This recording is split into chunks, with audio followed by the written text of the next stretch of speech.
Hello and welcome to the Farming Today podcast with me, Charlotte Smith. In this episode, as ripples from conflict in the Middle East are felt in UK ports, the fishing industry is asking the government for help with fuel costs. More on that later. First though, 30 million animals and an industry worth about £290 million a year. All this week we are talking UK sheep farming. Those figures come from the National Sheep Association, the NSA. Not everyone is as keen on sheep, with some environmentalists calling for a reduction in grazing in upland areas. But the NSA's chief executive, Phil Stocker, told me now is not a bad time to be a sheep farmer. It is quite a good time to be in sheep. I mean, prices are really strong at the moment. And if we're honest, they have been for the last 3 years or so now. And I would say that things look fairly buoyant for the future as well. It's not all good, though, Charlotte, because, we know that costs have risen and continue to rise. So, what's important, more important than prices is the margin, I guess. So how is the margin? How is profitability? Anything related with oil over this last month has just gone through the roof, really. And in addition to that, labour costs have gone up, everything, insurance costs. People are, I think, still making a margin. And it's all about controlling costs. So it's being clear about what the direction of the business is and then really trying to keep those costs under control and make sure that all the investments you're making, whether that's in vaccines or feeds or grass seeds or genetics, are the investments that really make a difference and help the enterprise become viable. Let's look more widely, because sheep farmers really are in the midst of this controversy on land use, because some people see sheep as land wreckers because of the impact their grazing has. How's the industry responding to that pressure? The industry in our upland regions, I think, is having no choice but to respond to the pressure. And what we are seeing is land areas that are being set aside and taken out of farming, actually, for things like carbon credit markets, green finance markets, biodiversity net gain, tree planting in some cases. So there would be many instances now where farmers are losing, often shorter keep or 5-year farm business tenancy land.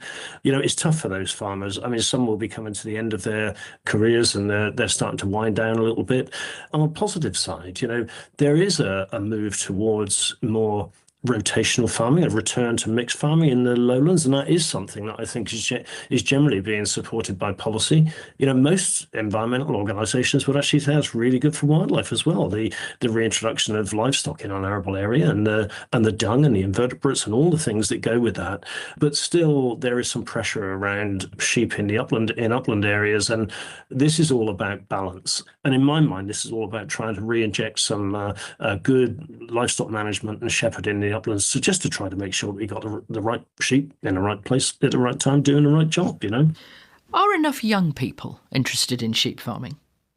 That's a real bright spot in the future in my mind. There is no shortage of young people coming to this industry. Sheep farming is still an achievable first step on the farming ladder, and we would have countless people that are getting involved in sheep farming with fairly low capital requirements, owning sheep and a dog and maybe a quad and a truck and electric fencing, and they wouldn't. The capital requirements for owning lots of land and lots of equipment are much less in sheep farming. So it is still attracting young people that feel that they've got a future as a business owner, someone in charge of their own destiny in the future. And I feel really positive about the future of the industry. When I look at the calibre and the number of young people coming through, I think it's going to be very positive, actually. Phil Stocker, more on sheep all week. Now, driving around the countryside over the past couple of weeks, I've been seeing loads of daffodils planted alongside village roads. Delightful as they are just ordinary garden daffs. In a quiet corner of England on the Herefordshire-Gloucestershire border is an area known as the Golden Triangle. And there they have something a bit more special. Every spring around the village of Kempley and Dymock, carpets of wild daffodils can still be seen in the fields and woodlands, thanks to carefully managed agricultural and forestry practices. Our reporter Bob Hockenhull has been to take a look. I'm standing on the edge of a field which has got some quite steep banks, and those banks are carpeted with thousands of daffodils, which is quite a rare sight in the UK these days. But here, as I say, they're very plentiful, and with me is Martin Brocklehurst, who is an ecologist. Why are they growing here, Martin? The wild daffodils here are fertile, so they self-seed, they self-populate, and they colonise out into the grassland areas. And they're here because the farmer chooses to leave the land in this state and not to maximise the economic return from the land. Because as soon as you start ploughing, fertilising or spraying with herbicides, then you lose the daffodils. The other issue is if you graze them too soon in the spring, then you graze out the flowers and then they don't self-seed, and then the population diminishes over time. Why do the farmers do this then? Because it must be tempting to get more out of the land by farming it intensively.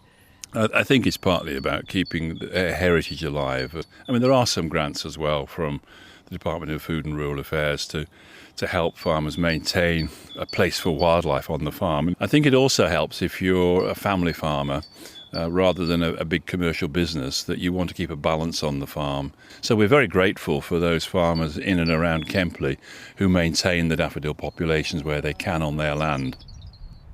One of those farmers is Peter Newman. We're running a slightly different model for our farming, and we're not grazing animals out in the early part of spring, and we're keeping a lot of the ground for hay meadows, so that gives a chance for the daffodils to flower and seed and get ready for the next year before anything comes along and either eats them off or is mown off. That gives it a natural regeneration.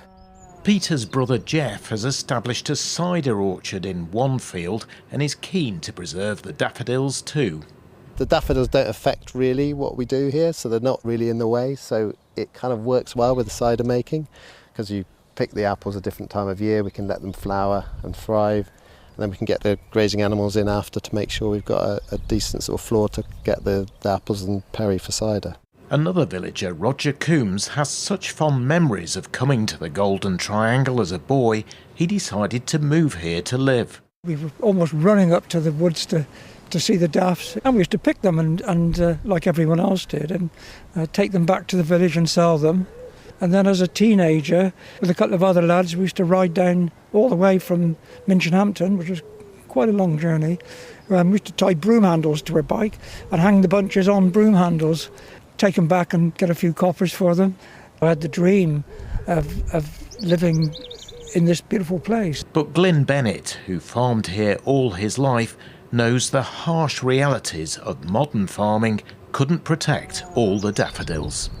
Oh, they were fabulous when I was young in the fields, and they used to come out from Birmingham on the train to Dymock and pick the daffodils and take them back. I think they used to take them to the hospital, or hospitals in Birmingham, some of them anyway. Yes, we've ploughed up quite a lot of fields on the farm over the years, and once, two or three times, and the daffodils disappear actually on the field. They're still in the hedgerows. We've got hardly any action on the fields now. The only fields are the ones that have got the preservation orders on them, which we don't have on our farm. Do you think they'll ever come back in the quantities that they were? No, not on modern farming practices, intensive farming practices, I should say. Yes, they won't come back there, I'm afraid. No. Glyn Bennett there. UK fishing crews are asking the government for help in the face of rising costs because of the conflict in the Middle East. The National Federation of Fishermen's Organisations says it's difficult to pass on the hike in diesel prices to customers because fish are sold at auction. It's written to the Minister for Food Security, Angela Eagle, pointing out that some European countries have already announced support packages to help with increasing prices. We spoke to the Chief Executive of the NFFO, Mike Cohen, on Friday afternoon. He told me what's happened to the cost of fueling a boat. On average across the country, prices yesterday were up 75% since the beginning of March. So 75% increase in average red diesel price since the war began. So extremely difficult numbers for any business to cope with. What sort of impact does that have? Fishing businesses are particularly vulnerable to input cost shocks. We are price takers as an industry. The catch of a fishing boat is generally sold at auction. We aren't able to increase the price that we get for the catch in response to increased costs to gather that catch. We're kind of squeezed in the middle, and that's really, really damaging. If the price rises to a point where it's no longer economical for a boat to go to sea, that vessel's going to be tied up. The crew won't get paid. The fishermen work for a share of the catch. So if the crew aren't getting paid, they're going to look elsewhere for work, and we lose people to other sectors. And what experience has told us is that once we lose people, we don't get them back again. So that's skilled workers gone from the sector. And that has a huge and long-term impact on the ability of fishing businesses to work and on our ability to produce food in this country. Are we at that point yet? We are not at that point. We're very close to that point. We are very, very close to that point. I haven't heard about people having to tie up just yet, but I've had people tell me that they are getting very close to it. If we see prices rise any further, if we see the extremely enhanced prices continue at this level for a long time, then we will reach that point. There's no doubt about it. You've written to the government. What do you want them to do? We'd like the government to start talking to us about what support they can provide to industry. Spain has done that for fishermen. Now they've created a €25 million crisis fund to help fishing businesses weather the storm. That will directly pay for increased fuel and operating costs to keep those businesses viable until hopefully that price normalises again in the not too distant future. So we'd like our government to consider something along the lines of the sort of support that our competitors are getting from their governments. The government, though, might say, look, there are lots of industries that are suffering because of the price of fuel going up. Farmers, for instance, are saying that with the price of fuel and fertiliser, they too are in trouble. And the government will point out they do not have a magic money tree. Absolutely, and I'd agree with that. And I would see farmers as being in exactly the same position as us, and there'll be lots of industries that need support. And we have to be reasonable in expecting government to think about where it needs to put that support. But food is more important than an awful lot of things. And our ability to produce food, not just to import it, is something that I think we should really be focusing on more and more as the fragility of global trade is highlighted by this situation. Mike Cohen from the National Federation of Fishermen's Organisations. That's it from us. I'm Charlotte Smith. The producer is Sarah Swaddling, and Farming Today is a BBC Audio Bristol production.